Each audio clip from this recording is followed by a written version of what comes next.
Assalamualaikum warahmatullahi wabarakatuh. Jumpa lagi kita Petani Maju Indonesia.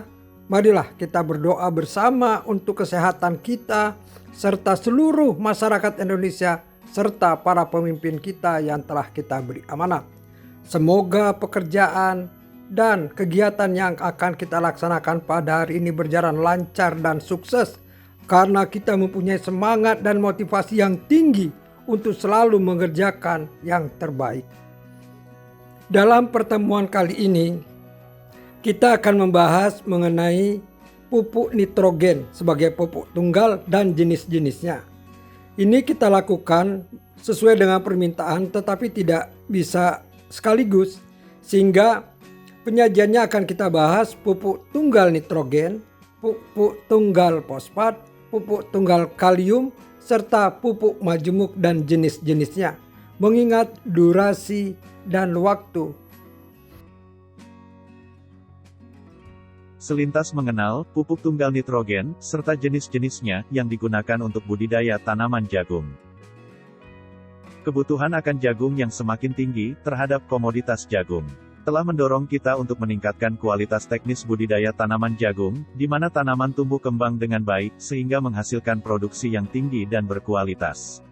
Mengingat pertumbuhan dan perkembangan tanaman jagung memerlukan nutrisi yang cukup, hal ini telah menjadikan pupuk sebagai komponen penting dalam budidaya tanaman jagung. Saat ini, ada berbagai macam jenis pupuk, mulai dari pupuk alami, seperti kompos, pupuk kandang, kotoran hewan, pupuk organik, hingga pupuk kimia.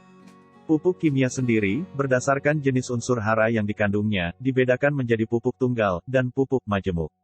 Pupuk tunggal adalah pupuk yang hanya mengandung satu jenis unsur hara saja, misalnya pupuk N atau nitrogen, pupuk P atau fosfat, atau pupuk K atau kalium. Ada bermacam-macam jenis pupuk tunggal, misalnya pupuk tunggal nitrogen, pupuk tunggal fosfat, dan pupuk tunggal kalium. Dalam pertemuan kali ini, kita hanya akan fokus pada pupuk tunggal nitrogen saja, mengingat durasi, dan hal lainnya. Unsur hara nitrogen, termasuk unsur yang dibutuhkan dalam jumlah paling banyak, sehingga disebut unsur hara makroprimer. Umumnya unsur nitrogen menyusun 1-5% dari berat tubuh tanaman.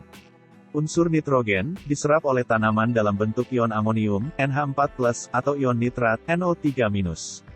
Sumber unsur nitrogen dapat diperoleh dari bahan organik, mineral tanah, maupun penambahan dari pupuk organik. Nitrogen berfungsi untuk menyusun asam amino atau protein, asam nukleat, nukleotida, dan klorofil pada tanaman. Sehingga dengan adanya N, tanaman akan merasakan manfaat sebagai berikut.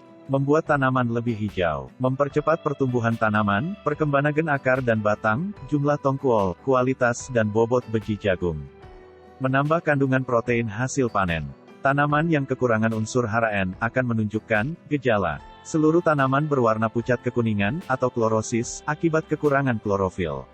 Pertumbuhan tanaman menjadi kerdil, tongkol tidak berbobot, dan titka penuh terisi biji. Perkembangan buah menjadi tidak sempurna, dan seringkali masak sebelum waktunya. Pada tahap lanjut, daun menjadi kering dimulai dari daun pada bagian bawah tanaman. Pupuk tunggal nitrogen itu terdiri atas 4 macam, yaitu 1. Amonium sulfat, atau pupuk Za, atau Zoavelzur amonia. Dengan rumus kimia, NH42+SO4. Pupuk ini berbentuk kristal dan berwarna putih, abu-abu, kebiru-biruan, dan kuning. Namun, umumnya berwarna putih, seperti gula pasir. Kadar nitrogennya sebesar 20,5% sampai 21%. Baru menyerap air pada kelembaban nisbi udara 80% pada suhu 30 derajat Celcius atau tidak higroskopis. Mampu memasamkan tanah dengan ekuivalen kemasaman 110. Mudah larut dalam air, sehingga cepat bekerjanya, atau fast release. 2. Urea, atau pupuk urea, CON2H4, atau NH22+CO berwarna putih dan berbentuk kristal, atau butir-butir bulat.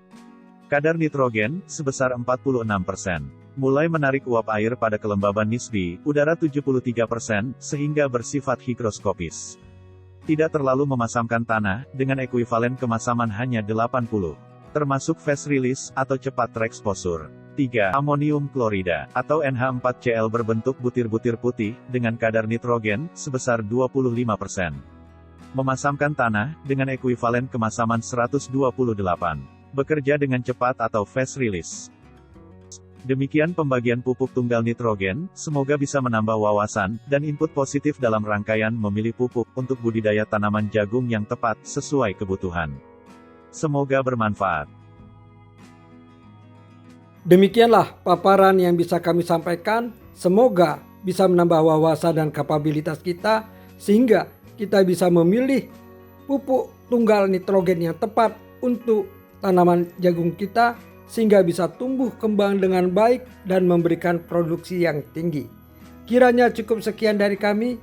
Mohon maaf apabila ada kesalahan. Billahi taufiq wal hidayah. Assalamualaikum warahmatullahi wabarakatuh.